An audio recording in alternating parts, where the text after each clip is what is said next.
Magandang umaga, ngayon po'y araw ng Lunes, August 5, 2024. Update po muli sa lagay ng panahon. Ayon sa Pag-asa, isang low pressure area ang minomonitor ngayon na nasa east-northeast ng extreme northern Luzon. Sa ngayon, mababa ang chance nito na maging bagyo. Ngunit patuloy natin na i-monitor dahil posible pa rin na magbago ang nasabing forecast. Sa susunod na 2 araw, ang nasabing low pressure area ay inaasang lalapit sa Taiwan.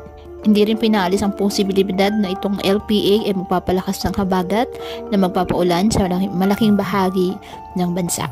Southwest monsoon nakakaapekto ngayon sa Visayas at Mindanao.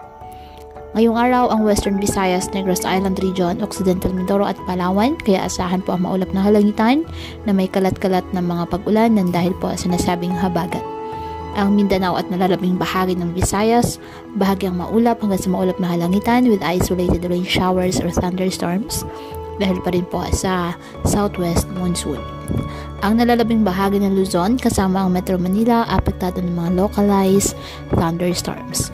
Kaya patuloy po natin na pinag-iingat ang ating mga kababayan sa banta po ng mga pagbaha at pagguho ng lupa, lalo na po kapag may malalakas na ulan, at ugaliin na magdala palagi ng payong o kahit anumang panangga sa ulan sa tuwing lalabas po ng ating mga tahanan.